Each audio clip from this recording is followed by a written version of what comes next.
O my Lord, make me brave, and make my task easy for me. Faith, step onto the cloud of Islam, and you will discover the light of Iman. Proclaim this message entrusted to you, and the cloud of Islam will carry you.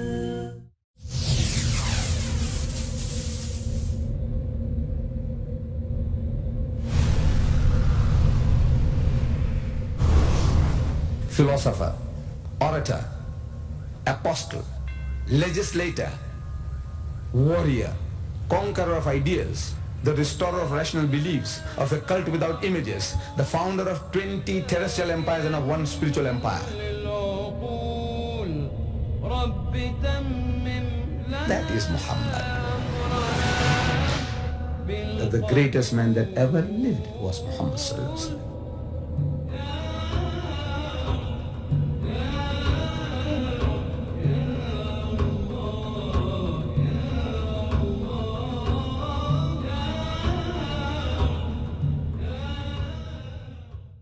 So, at the end of the talk, after that we had dinner. After dinner we made our Isha. After Isha, now I says, let's go to the car and go back to our hotel. Very late at night, and there are people still standing and chatting. So one fellow shouts from the crowd, Mr. Deedat. I say, yes? He says, look, what is the benefit of all these munazaras? You know, you go and debate with the guy Swagard, you go and debate with the guy Palestinian, and this what you're doing now, you're talking and the guy comes along and arguing, debating with you, asking you questions. What's the benefit? So now this calls for another talk, explaining what are the benefits. And man, it's almost nearing 12 o'clock at night. So I said, look, you were sitting there for 2 hours. Did you benefit at all in any way? So don't ask me questions, I'm asking you. So I said, look, these people here, all standing around, ask them. I said, bhai, did you, any of you benefit at all from this meeting? Mum, glum, gunge. No response. From the Pakistanis of Sialkot, no response. Man, you sat there listening to me for 2 hours and I'm asking, did you benefit at all? No response. I'm wondering what happens with this Pakistan. Sab gunge ho gaye yahan? Sialkot mein Christian ne tumhara kya mohar maar di muh ke upar? So I said, no, I can't understand this. One guy is asking, what is the benefit? The other guy is asking, and nobody is responding. So one fellow says, you see, this man here, he is a big tycoon in Sialkot. He is the richest man in Sialkot. He is an industrialist. And he has a German wife. And this German wife is a missionary. Out of all Germany, they got about 6 million, 20 million women who can't get husbands. He goes and picks up a missionary woman. And he brings her to Sialkot, this industrialist. And his house is the center of all Christian missions. They come along to his house. He doesn't come for Salat anymore, but he still claims to be a Muslim. So you see, it happens. If you are in that situation, your heart, your mind, you're getting hurt. You, any of you who's got Christian wives, you're getting hurt. If your son has got Christian wife, you're getting hurt. As if I'm attacking you. I'm not attacking you. I'm only telling you that, look, you are not the man to have a Christian wife. The society is not geared for that anymore. We are not men anymore. As the poet says, Sheikh Sahib, ye hamare chairman sahab, Sheikh Sahib. Sheikh Sahib bhi to parde ke koi hami nahi. This Sheikh Sahib, you know, the learned man, he's also not a supporter of parda. Sheikh Sahib bhi to parde ke koi hami nahi. Muft mein college के लड़के उनसे बदजन हो गए. For no reason, these university students, these college students, these modern educated young men are getting offended with the sheikh, with the Maulvi, the Maulana. मुफ्त में college के लड़के उनसे बदजन हो गए. वाज में फरमा दिया कल आपने ये साफ साफ, पर्दा आखिर किससे हो जब मर्द ही जन हो गए.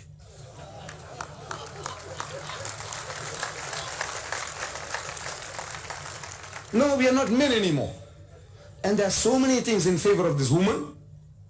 If the marriage breaks up, look, it can break up between a Sindhi and a Sindhi, a Punjabi and a Punjabi, Punjabi man, Punjabi woman. It can break up. It can break up between my own people, the Gujarati and the Gujarati. It can break up. It is happening. It's more chance that people coming from a different culture, different background, more reasons for breaking up marriages. Incompatibility for so many things.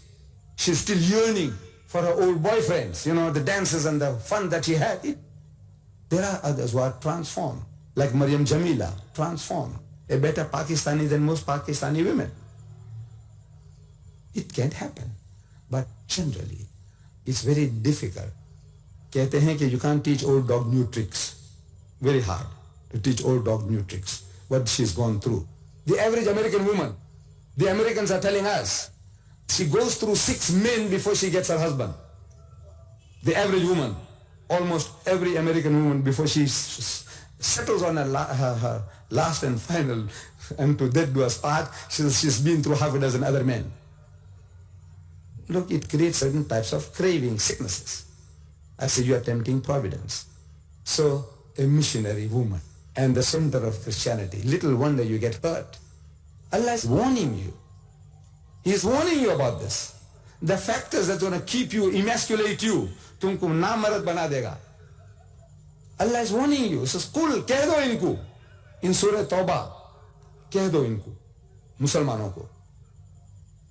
इनका आबाउकुम, if it be your fathers, wa abnaukum, or your sons, wa ikhwanukum, or your brothers, wa azwajukum, or your wives,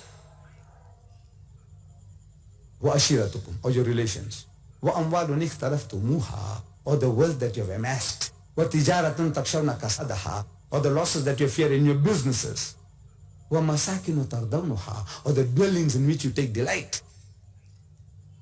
أَحَبِّ إِلَيْكُم مِّنَ اللَّهِ. If you love any one of these things, you love more than Allah. Means what Allah tells you to do. His commandments, His provisions. You love anything more than Allah. وَرَسُولِهِ, and His Rasul. وَجِهَادٍ فِي سَبِيلِهِ, and doing jihad in Allah's way. Those your consideration, your father, your brothers, your sons, your relations, हमारी जात, हमारी औरतें, हमारा माल, दौलत, business. If these are your considerations more than you love Allah and His Rasul and doing jihad in Allah's way, He says, فَتَرَبَّسُوا. Tum ठहरो. You wait. For what? For gravy? No. حَتَّى يَأْتِيَ اللَّهُ بِأَمْرِهِ, until Allah's decision comes about for your destructions. Inna Allah la yahdi al-qawm al-fasiqin, and Allah will not guide a fasiq people. You can be praying 5 times a day and you get the picture of piety, a saintly appearance with saintly garbs. But if any of these things you love more than Allah and His Rasul and doing jihad in Allah's way, Allah says you are a fasiq, you are a perverted transgressor. Now mind all the black spots that you have on your forehead and how many hajjs you made. But your dear wife, gori gori, बांकी छोरी. मैं छोटा था तो मैं वो film में देखता रहा. ये तो गोरी हूरे हमें मिलते हैं. I said, brothers, don't tempt providence. However, the mission of Muhammad sallallahu alaihi wasallam, mission, the reclamation of the whole of humanity, every evil he is out to kill. One example. One verse. He destroyed 4 evils. One verse, one ayah. Bismillahir Rahmanir Rahim. Ya ayyuhallazina amanu, so you believe. Innamal khamru, most certainly intoxicants, wal maisiru and gambling, wal ansabu and fortune telling, wal azlamu and idol worship, rizm min amali shaitan, are an abomination of Satan's handiwork. Fajtanibuhu la'allakum tuflihun. Shun such abomination that you may prosper. When this verse was revealed, wine barrels were emptied in the streets of Medina, never to be refilled. And we can boast, the Muslims, we have our drunkards, and we have our gamblers, and we have our adulterers. We have them all. We have our cutthroats. We have our rapists and our murderers. We have them. We have a fair share of them. Like any other race or religious community, we also have them. We can't say we are angels walking this earth. But there is not another community on earth which can boast that we are the biggest society of teetotalers in the world, biggest society of people who don't imbibe alcohol. We have drunkards, but the drunkard stands out. Mr. So-and-so, zara chahata hai. Everybody knows him. Everybody knows him. See, he stands out. In the other communities is the guy who doesn't drink. I mean, who doesn't drink stands out. There's something wrong with you. You are like a square peg in a round hole. Look, in brotherhood, we have our shortcomings. We bash each other's heads over little things. But in brotherhood, in piety, in charity, in sobriety, we are still, Allah says, kuntum khayra ummatin. We are still the best of people. With all our shortcomings. We haven't got that percentage of problems that the Christian world has. America. You know, in America, there are 11 million drunkards. This is the figure given by Jimmy Swaggart in his book on alcohol. One of these guys I went to debate with. He is the mightiest evangelist in Christendom today, the biggest Jalut. He appears on 2,000 TV stations of the world. His daily budget is $1 million a day. That guy, he says, 11 million drunkards and 44 million heavy drinkers. Swaggart, like a good Christian, he says, I see no difference between the two. So in his side, this Christian says 55 million drunkards. That nation is worried about your salvation. You know that? There are 42,000 American crusaders, mujahids, raising the dust in the world. At home, they are rotten to the core. Last June, the June before, 300,000 sodomites, Qawm-e-Lut, they gathered in San Francisco on a pilgrimage led by 50 lesbians on motorcycles. But they're worried about saving you from hellfire. 300,000, 3 lakh, Qawm-e-Lut, sodomites and catamites. Problem, drunkards. Incest. 13% of the American people, they commit incest with their own daughters. खुद की बेटियों के साथ खिलवत करते हैं. 13%. That nation is worried about saving you. Look, alhamdulillah, look, we are not angels. I read about something happening in sin, dacoits and this and that and that. And I read this morning some article that fellows, broke into the house and they made people to stand in the corner and they stole everything. And I'm reading. So alhamdulillah, look, in other countries is murder and stealing. Murder. The guy stealing is bad. If he's get caught, I say, I don't know what's the law in the country, whether you chop off the hand or send him in jail, whatever it is. But still there seems to be some mercy in the minds of our thugs and our dacoits. There's some mercy. The guy is stealing, but he's not killing, he's not murdering, he's not raping. The others rape and murder and robbing. Rape, murder and robbing. So alhamdulillah, look, we have shortcomings, we can improve. But this teaching is give us the biggest society of teetotalers in the world. A brotherhood which is second to none. With all our shortcomings, is second to none. You go anywhere in the world and you recognize a Muslim and you say Assalamu alaikum, his heart and home opens up for you. Racism, we have racism. Jat, we have. But we are the least racist of any community. We are racist. We are not angels. I'm still a Sindhi and a Punjabi and a Pathan and a Bora. Yes, but we are the least racist of the races of the world, of the other nations. All this is a blessing. Our Nabi Kareem Sallallahu Alaihi Wasallam, he came to the reclamation of the whole of humanity.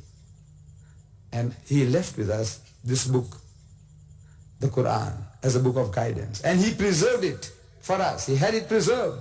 He set a system of huffaz. He had a system under conditions, impossible conditions to imagine, that he could have it recorded on palm leaf fiber, on shoulder blades of animals, on skins kept in a chest for preservation like an archive.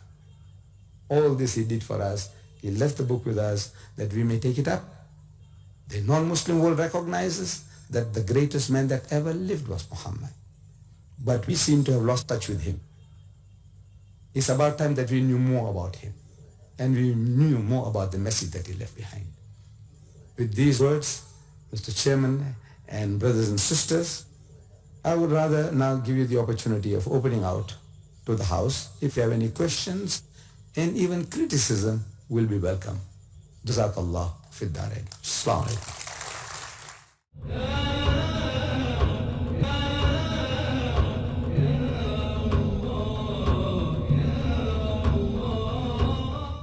Ladies and gentlemen, we shall now have questions from the audience. For these questions, we have two mics planted. One is for the gents and the other is for the ladies.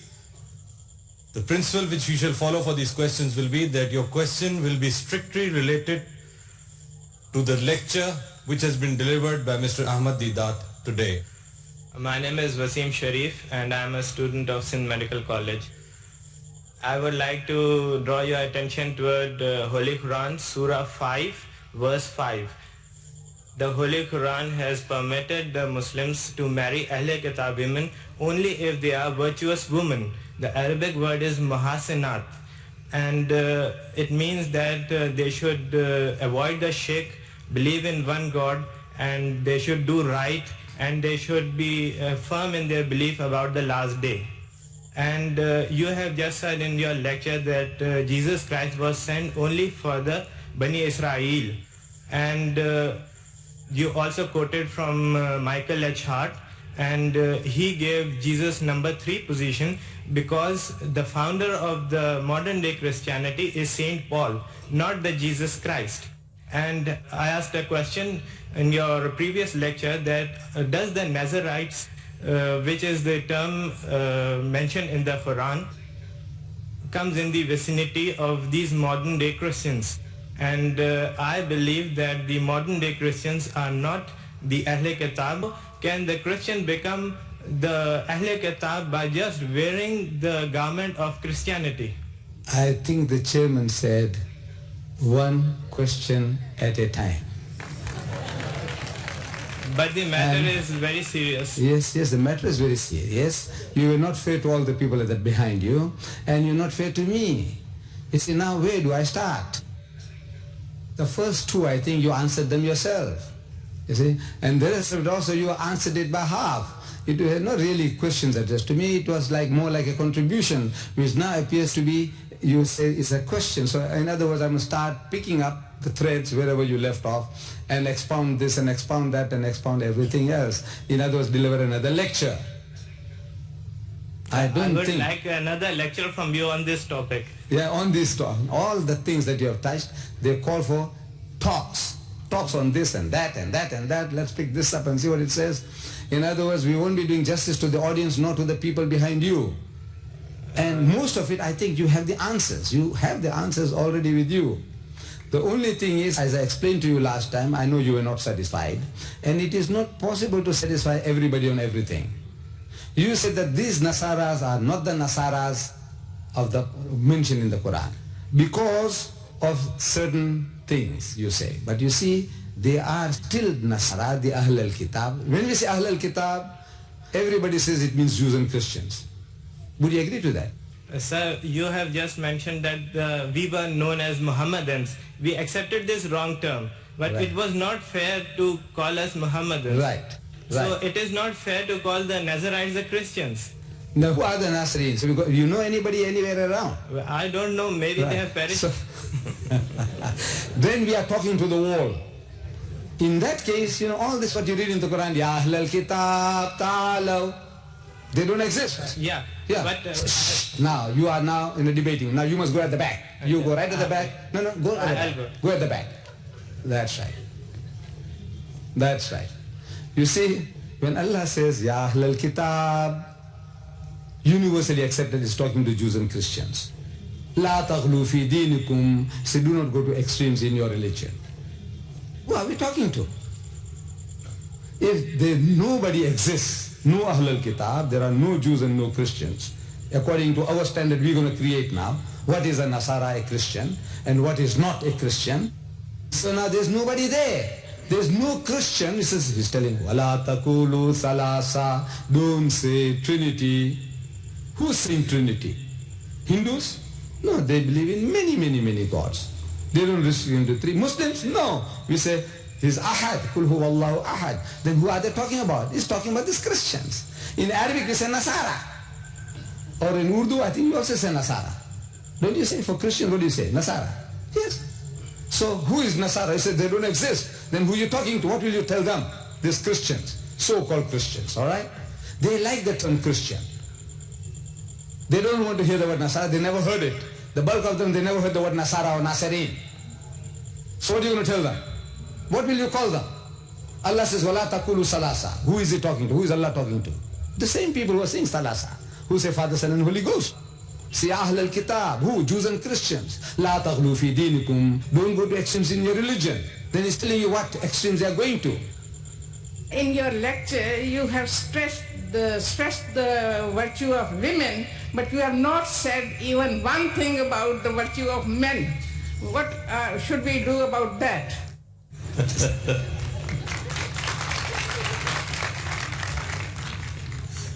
Well, I have to bow my head down in shame, because whatever applies to the women applies to the men. But now here we were talking about marriage. Otherwise, Allah tells us in the Quran, the believing man and the believing woman, the praying man and the praying woman, the fasting man and the fasting woman. Allah is talking about both. When He's talking to the whole of mankind, He's talking to men and women all the time. Duties and obligations of each. But here I was talking about a problem. See, our daughters are not bringing Christian husbands and Jewish husbands. They are not. Is the Muslim men, look, I don't know how many of our daughters brought Christian men from overseas. I don't know whether you know, how many you know in Karachi or Lahore or Peshawar. How many of our daughters we sent for education, they brought white men or Negro husbands here, Christians. How many? I don't know, I don't think so. So therefore it was not a problem from that angle. The problem was the men are bringing women and they are just leaving them as they are. And they're getting the children to be westernized and they get westernized. कहते हैं कि घोड़े को गधे के साथ बांधते हैं. So when you tie a horse to the donkey, the horse can't bray. वो गधा ऊंची नहीं कर सकता. I mean घोड़ा. But it starts lifting up its head. Starts behaving like a donkey. That's what I'm trying to refer to my brethren who bring these Christian women and keep them as Christian. They start also behaving like donkeys. In the style of life, in the food, in everything, they're becoming like donkeys. In their cultural values, they become like donkeys. Gadhe jaise bante hain sab. So this was the problem, was the men. I was talking about the men. There is problem with them. The man is the problem, is bringing the woman. Who's creating these problems? My name is Rashid Anwar. In your lecture, you said that Hazrat Isa said that Hazrat Yahya was Elijah and Hazrat Yahya contradicted it. So, can you elaborate? This is a dispute that's going on in the Bible. The dispute is that when Hazrat Isa alayhi salam said that Yahya alayhi salam is the man that they were waiting for, like, his second coming of Elias. So they go to ask him. He was in prison at the time. So the Jews, learned men of the Jews, they go to him and they ask him, art thou the Christ? Are you the Messiah we are waiting for? He says, no, I am not. Because it was the Messiah, was Isa alayhi salam. He was the Messiah. So he said, I am not. Then they ask him a second question, art thou Elias? He says, no. Then they ask him a third question, art thou that prophet? And he said, no. They asked him 3 questions and he said, no, no, no. Now this no gives a lie to Jesus. So the disciples of John, they didn't believe in Jesus. Because they said, look, he is not the man. He's telling me that this is John, he is Elias, and he says, I am not. Like somebody comes asking you, say, where is this fellow Deedat? So you point to me, okay, this man here at the mic is Deedat. So the guy comes to me, he says, are you Deedat? I says, no. What does it imply? Either you are a liar or I'm a liar. But now we will not go into that dispute between Jesus and John, because both of them are messengers of God. We accept them both.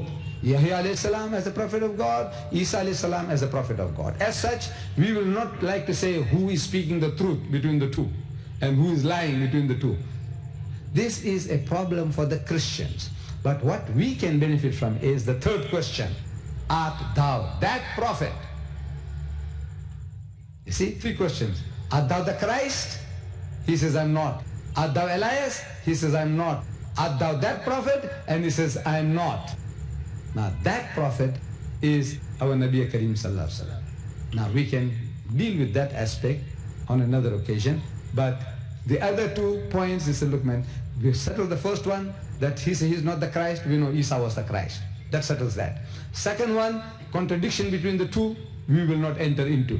Number 3 is where we fit in. So we said deal with that. Some other occasion, inshallah.